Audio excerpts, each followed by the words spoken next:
Hey guys, welcome back to Everyday Money. Today we're going to be talking about two cryptos, two pretty hotly contested cryptos, widely known to most people, and that is going to be Doge and the Shiba Inu token, because I have held both of these for an extended period of time, and I watch both of their, especially their subreddits. I watch their Twitter accounts, and there are a couple of things that are constantly debated with these two coins. These things were kind of destined to clash together because they basically share the same branding with the Shiba Inu dog. But when the Shiba Inu token came out and they had the thing in there that it was a Dogecoin killer, that I think really just kind of locked us into this ever-going fight between the two cryptocurrencies about which one's the best, which one's has a real future, which one's blah, blah, blah, blah, blah. And the first thing I wanted to get into is emotional attachment to your investments. And I see this a lot with cryptocurrency, especially somewhat in real estate if you have a property that's like really nice and you just really like it. But in cryptocurrency, people get into these camps and they get into, you know, I am a Dogecoin person, or I am a Shiba Inu person, or Cardano, or Polygon, or Tezos, or whatever, and they get like, they become like fanatical about their particular cryptocurrency. And when you get emotionally invested into your investments, it really takes the logic out of it. And it takes out away from what you're really trying to do, which is make money. Because a lot of times you get into these Reddits, you get into these Twitters, and it is hold forever, no matter what. No matter if you hit your investment goals, they still want you to hold. Never take anything out. Never take out your initial investment. Just hold. And they will like bully the crap out of people. But if they sell and they take their profit, and because they say, well, you missed the XYZ, the next thing. But it's always the next thing. There's always something coming up. And you know, getting invested emotionally into your investments is really just going to cloud your judgment into any type of investment, be it crypto, be it stocks, be it a business or a piece of real estate or whatever. You got to keep those emotions separate from the investment and really look at what the data is telling you, look at what the numbers are saying, look at what your own expectations and your own investment returns that you are looking for. Keep those in mind versus getting drawn into these emotional connections to communities, to projects, to cryptocurrency. With Doge and SHIB, these two cryptocurrencies, what we're here to talk about today, the first one and the one that usually gets probably the most comments about it are the supply. And if Doge is an inflationary cryptocurrency, and if SHIB is a deflationary cryptocurrency, which technically that is 100% accurate, because you'll see people on the Doge side saying, well, SHIB has 1 billion, gajillion, fifillion, million coins out there. It's actually really 395 trillion right now that are in circulation out of a total 1 quadrillion that were originally minted, and then there was a whole bunch of stuff with giving it to Vitalik, Burns, being shipped to India dumping their coins. It was a whole thing in the beginning. And then you'll hear SHIB people saying, well, Doge is an inflationary cryptocurrency. They're always making more of it, so the price can never go up and stay up because it will just inflate and things won't, they'll never be able to go up in price like that. There's truth to both sides of this, but let's look at the Dogecoin thing because it is an inflationary cryptocurrency. There are 131.7 billion Dogecoins in circulation right now. Now, every year, exactly 5 billion more coins are added to that supply, and that sounds like a lot. I mean, 5 billion of anything sounds like a lot, but it really isn't. If you look at the difference between the Shiba Inu token and Dogecoin, and you take the difference between those two, the 395 trillion minus the 130, I just rounded up to 2 billion Dogecoins in circulation, and then divided that by 5 billion coins per year added to Dogecoin, it would take 78,973 years for Dogecoin to inflate to the circulation that Shiba Inu token has right this second. And while there are burns and stuff that people are talking about with the Shiba Inu token, they're usually something like $25,000 of tokens, which is like literally I mean, it's not literally nothing, but it's almost nothing. So unless there's a massive burn sometime in the future, which I don't see how that could possibly happen and be equitable to all the Shiba Inu token holders, I just don't see that happening. The other thing about the inflationary nature of Dogecoin is that as it inflates, they only add 5 billion per year. So the percent of rate of inflation goes down over time. For example, at 100 billion coins, if you add 5 billion coins, that's a 5% rate of inflation.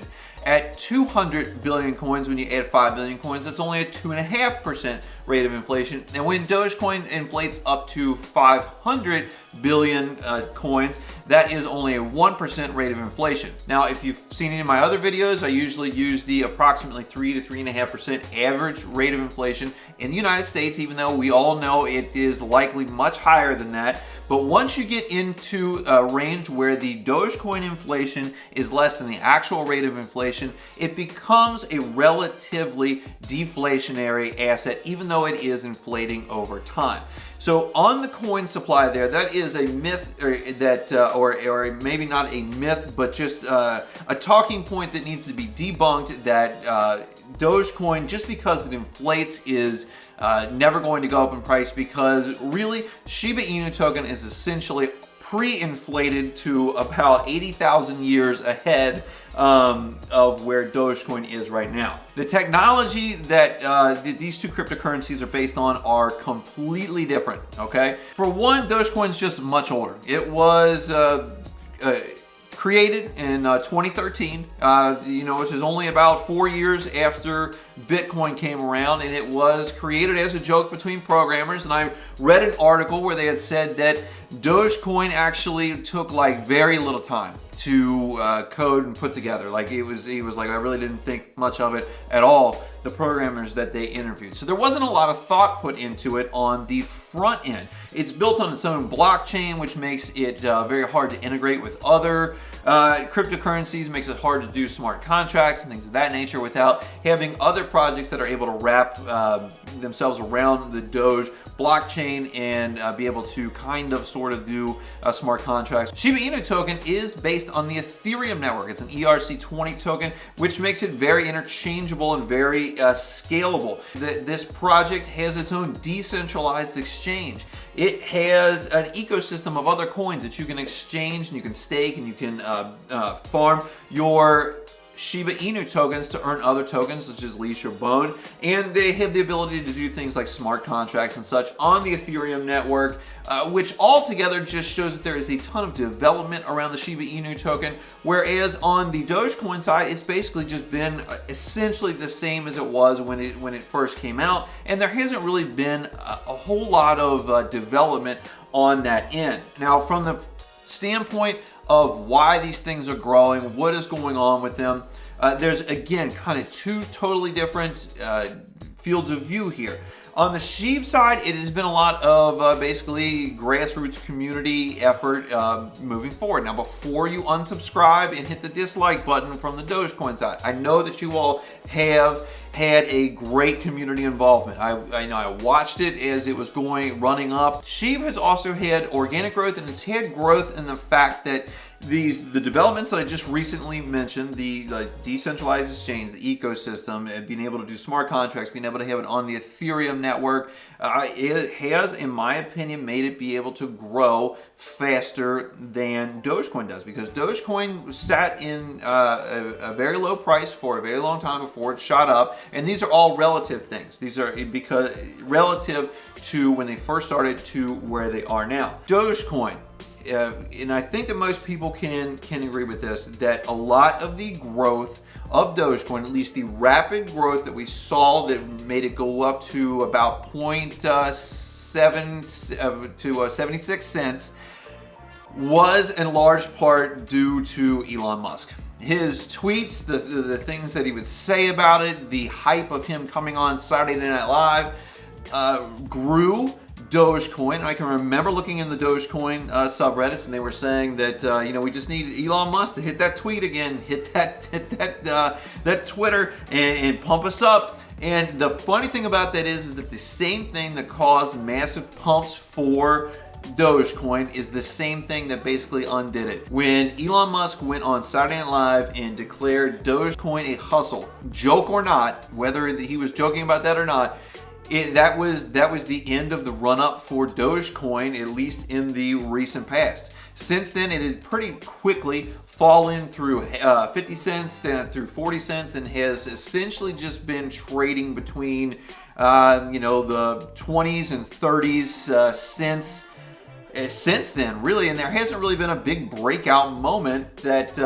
has enabled Dogecoin to pump up. SHIB, on the other hand, has not had one central figure that has been pumping that coin. There have been a couple of minor celebrities come out for it, and SHIB has also gotten some benefit of Elon Musk saying his stuff on Twitter, putting his Shiba Inu dog on Twitter. I'm sure that there is some collateral benefit to that, but in general, nobody has come out in a celebrity type of style to really pump SHIB, and so you really have to look at that as a growth from the community, growth from organic growth from being added to exchanges, having their own it's got to be a pretty intense, a pretty multi-layered community with the with the Shiba Swap, with the ecosystem of tokens, with NFTs coming out, smart contracts. It has just been a pretty robust system. And then when we get down to the final point here is that SHIB came out in the white paper, the wolf paper as they call it. They said that they wanted to outpace Doge without ever reaching 1 cent. And a lot of folks took that to mean that they were going to have a higher price than Dogecoin, which doesn't make any sense whatsoever, because right there in the wolf paper it says without reaching 1 cent, and Dogecoin has been over 1 cent for quite a while now. So what they're saying is that the rate of return will be significantly higher than Dogecoin without reaching that 1 cent mark. And when I looked at the Crypto.com website, they said that essentially since inception, Dogecoin is up 40,350%, whereas SHIB has gone up 1,802,446%.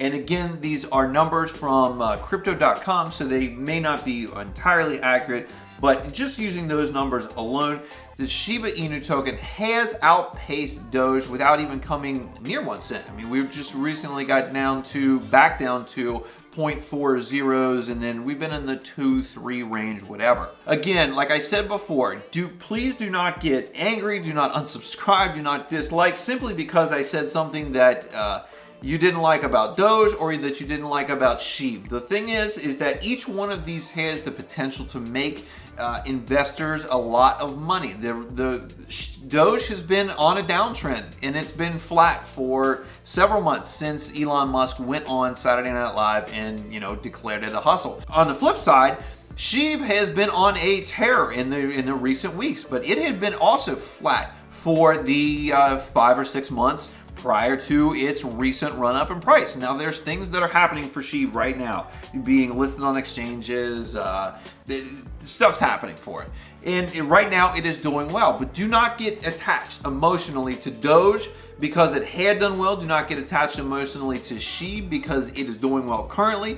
Always be sure to use your head, use the data that you can get from your computer, use what you think is going to happen psychologically with both of these, because there is a lot of emotional and psychological trading that is going on with these. And just don't get stuck in one camp. Don't say that you're going to hold forever, and don't be hostage to the other people on the internet that are telling you that you have to hold forever, or you're some paper-handed whatever you want to say after that. Guys, if you did like this video, please give me a big thumbs up. It really helps me out in the YouTube algorithm. If you haven't subscribed yet, hit that subscribe button down below. Grow your wealth, increase your success, put you on the road to financial freedom. I appreciate you guys watching this video. If you've gotten this far into it, we're looking at, I got 15 minutes there on the old camera, and I will see you in the next one.